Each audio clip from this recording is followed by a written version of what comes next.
নমস্কাৰ বন্ধুসকল, মই হীৰেণ। আজি আপোনালোকক এই ভিডিঅ'টোৰ জৰিয়তে এই দুই ৰাশি ব্যক্তিসকলে এই 2025 বৰ্ষৰ ফেব্ৰুৱাৰী মাহটোত কেনেধৰণৰ ফলাফল লাভ কৰিব তাৰে সম্পূৰ্ণ বৰ্ণনা আপোনালোকক এই ভিডিঅ'ত আগবঢ়াইছোঁ।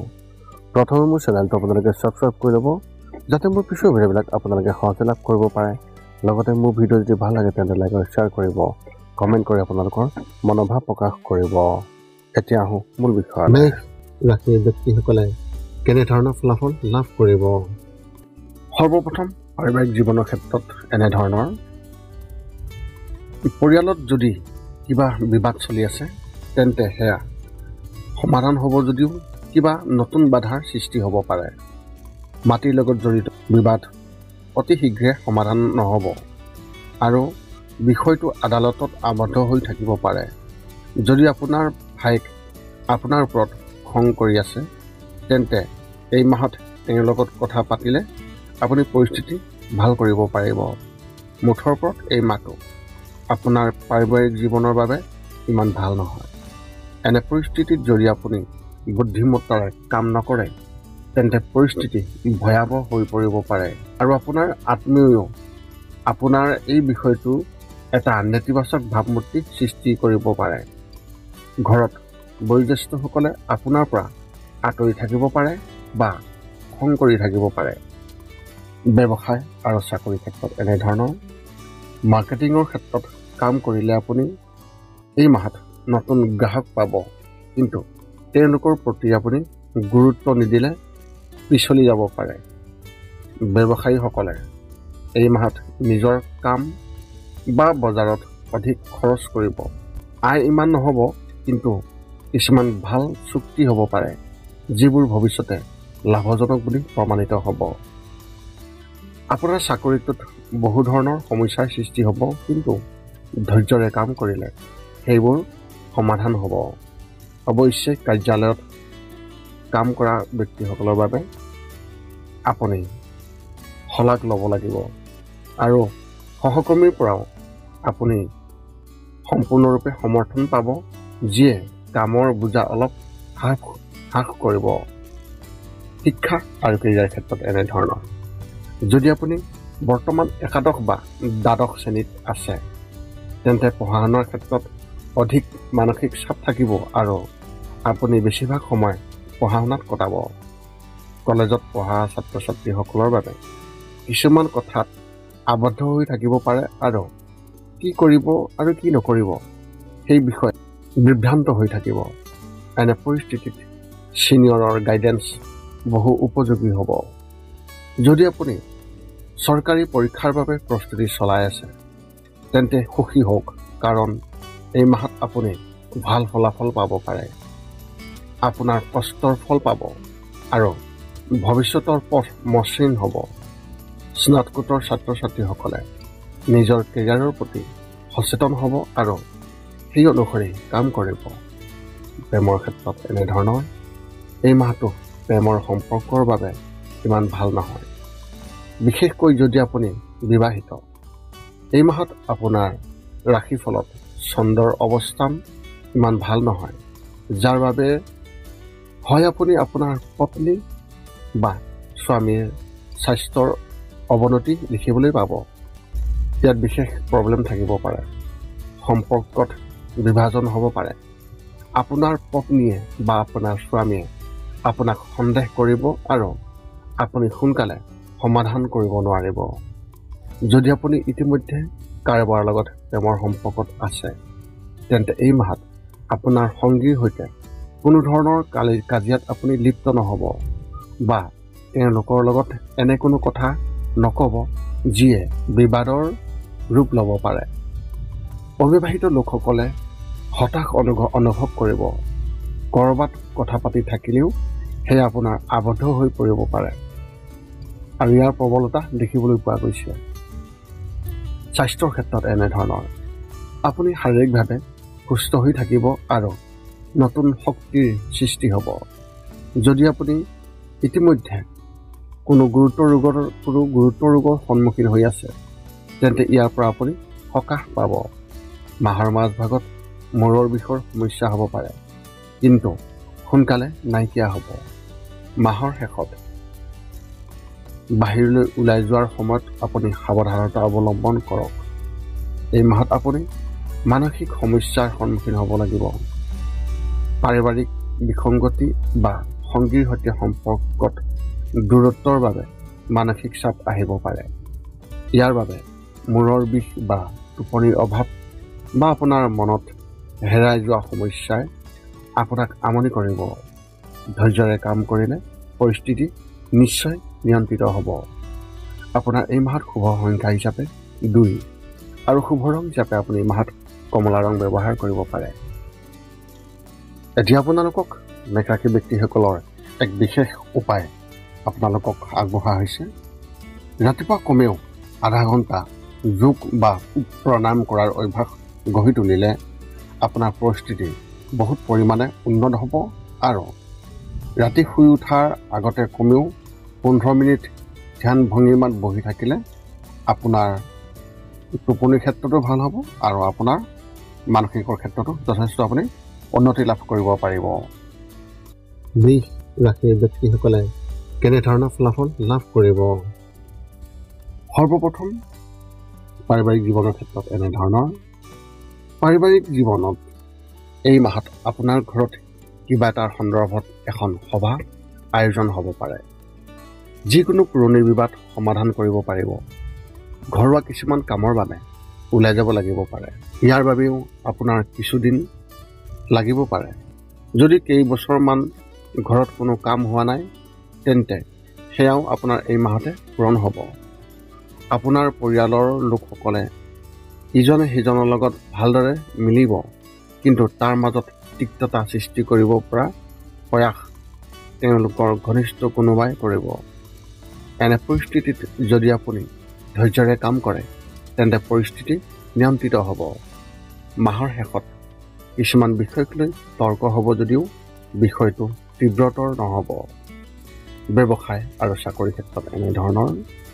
আৰ্থিক দৃষ্টিকোণৰ পৰা এই মাহটো আপোনাৰ আৰু আপোনাৰ ব্যৱসায়ৰ বাবে শুভ হ'বলৈ গৈ আছে। যদি কিছু সময়ৰ বাবে বাণিজ্যিক চুক্তিসমূহ বাকী আছিল তেন্তে এই মাহত চূড়ান্ত কৰা হ'ব। আপোনাৰ কামত সকলোৱে আপলোড হ'ব আৰু বজাৰত নতুন বন্ধুত্ব গঢ়ি তুলিব। আয় স্বাভাৱিক হ'ব কিন্তু সঞ্চয় বেছি হ'ব। যদি আপুনি চাকৰি বিচাৰি আছে তেন্তে এই মাহত আপুনি পাব, কিন্তু সক্ৰিয় হৈ থাকিবলৈও আপুনি চেষ্টা কৰিব লাগিব। এনে পৰিস্থিতিত কিছুমান সুযোগ আহিব। সঠিক সময়ত সঠিকভাৱে আপুনি সঁহাৰি নিদিলে আপোনাৰ হাতৰ পৰা ভাল চাকৰি এটা গুচি যাব। গতিকে আগতীয়াকৈ সজাগ হৈ থাকক আৰু কোনো সুযোগ হেৰাব নালাগে। শিক্ষা আৰু কেৰিয়াৰ ক্ষেত্ৰত এনেধৰণৰ। যদি কলেজত পঢ়ি আছে তেন্তে ঘৰৰ ওচৰতে পঢ়ি আছে, সিও যদিহে আপোনাৰ ঘৰৰ ওচৰত হয় তেন্তে এই মাহত পঢ়াৰ কামত ওলাই যাব লাগিব। যিসকলে ইতিমধ্যে নিজৰ চহৰৰ পৰা আঁতৰত কলেজত পঢ়ি আছে তেওঁলোকে পঢ়াৰ সন্দৰ্ভত কোনো অচিনাকি ব্যক্তিৰ পৰা সমৰ্থন লাভ কৰিব।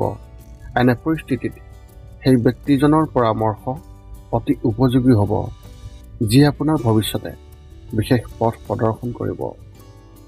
উচ্চ শিক্ষা গ্ৰহণ কৰা ছাত্ৰ ছাত্ৰীসকলে নিজৰ বাবে নতুন মাত্ৰা প্ৰতিষ্ঠা কৰিব। তেওঁলোকে নভবা এখন ক্ষেত্ৰৰ পৰা কাম কৰাৰ সুযোগ পাব। এনে পৰিস্থিতিত এই অভিজ্ঞতাৰ পৰা বহু নতুন কথা শিকিব পাৰিব। এই মাহত বিদ্যালয়ৰ ছাত্ৰ ছাত্ৰীসকলে নিজৰ বাবে অধিক অধ্যয়নৰ বোজা ল'ব লাগিব। প্ৰেমৰ ক্ষেত্ৰত এনেধৰণৰ। যদি আপোনাৰ বিবাহ 5 বছৰতকৈ কম হৈছে, অৰ্থাৎ আপোনাৰ যদি সেই বিবাহ পাশত আবদ্ধ হোৱা 5 বছৰ হোৱা নাই তেন্তে আপোনাৰ সংগীৰ পৰা এটা ছাৰপ্ৰাইজ পাবলৈ সাজু থাকক। ইতিমধ্যে সম্পৰ্কত থকা ব্যক্তিসকলে পত্নী বা স্বামীৰ প্ৰতি অভদ্ৰ মনোভাৱ গ্ৰহণ কৰিব পাৰে। আপোনাৰ সংগীৰ প্ৰতি আকৰ্ষণ কমি যাব আৰু এনে পৰিস্থিতিত দুয়োৰে মাজত দূৰত্ব বৃদ্ধি পাব। যদি আপুনি অবিবাহিত তেন্তে মাহটোৰ আৰম্ভণি আপোনাৰ বাবে খুবেই ভাল হ'ব আৰু আপুনি ছ'চিয়েল মিডিয়াত বন্ধুত্বৰ সৈতে আড্ডা দিবলৈ আৰম্ভ কৰিব। এই কথা বতৰা পিছলে আপোনালোকৰ প্ৰেমৰ সম্পৰ্কলৈ পৰিণত হ'ব পাৰে। এনে পৰিস্থিতিত খৰখেদা পৰিহাৰ কৰক আৰু আৰম্ভণিতে ব্যক্তিগত তথ্য আপুনি কোনো কাৰণতে শ্বেয়াৰ নকৰিব। স্বাস্থ্যৰ ক্ষেত্ৰত এনেধৰণৰ মাহৰ আৰম্ভণিতে খুবেই ভাল হ'ব আৰু কোনো ধৰণৰ সমস্যা নাথাকিব। আপুনি আগৰ তুলনাত অধিক শক্তিশালী অনুভৱ কৰিব আৰু আপোনাৰ উৎসাহো ভৰি পৰিব। মাহৰ মাজভাগত ডিঙিৰ লগত জড়িত সমস্যাই আপোনাক কিছুদিন আমনি কৰিব পাৰে। এনে পৰিস্থিতিত ডাক্তৰৰ সলনি আয়ুৰ্বেদিক বস্তুৰ সহায় ল'লে আপুনি অতি সোনকালে ভাল ফলাফল পোৱা দেখিবলৈ পোৱা গৈছে। মাহৰ তৃতীয় সপ্তাহত আপোনাৰ কম টোপনিৰ সমস্যাৰ সৃষ্টি কৰিব পাৰে। এনে পৰিস্থিতিত মূলতঃ শুই উঠাৰ আগতে কিছু সময় ধ্যান কৰাৰ অভ্যাস গঢ়ি তোলক। যদি মদ্যপানৰ নিচা আছে তেন্তে এই মাহত মানসিক চাপৰ সৃষ্টি কৰিব পাৰে। এনে পৰিস্থিতিত আপোনাৰ ঘনিষ্ঠ কোনো এজনৰ পৰা সমৰ্থন লওক আৰু তেওঁলোকৰ সৈতে কিছু সময় কটাবলৈ আপুনি চেষ্টা কৰক। আপোনাৰ এই মাহত শুভ সংখ্যা হিচাপে 4 আৰু শুভ ৰং হিচাপে আপুনি এই মাহত আকাশী নীলা ৰং ব্যৱহাৰ কৰিব পাৰে। বিশ্বাসী ব্যক্তিসকলৰ বাবে এক বিশেষ উপায় আগবঢ়া হৈছে। যদি আপুনি ঘৰৰ বাহিৰত কাম কৰে তেন্তে এই মাহত অফিচৰ ৰাজনীতিৰ পৰা দূৰত্ব বজাই ৰাখক। যদি সকলোৱে আপোনাৰ লগত কিবা এটা বা বিশেষ বস্তু শ্বেয়াৰ কৰিব বিচাৰে বা আপুনি যদিহে শ্বেয়াৰ কৰে তেন্তে এটা কথা মনত ৰাখিব, ইজনৰ কথা আন এজনক কোৱাৰ পৰা আপুনি বিৰত থাকক, নহ'লে পৰিস্থিতিয়ে আপোনাৰ ওপৰত বিশেষভাৱে বেয়া প্ৰভাৱ পেলাব।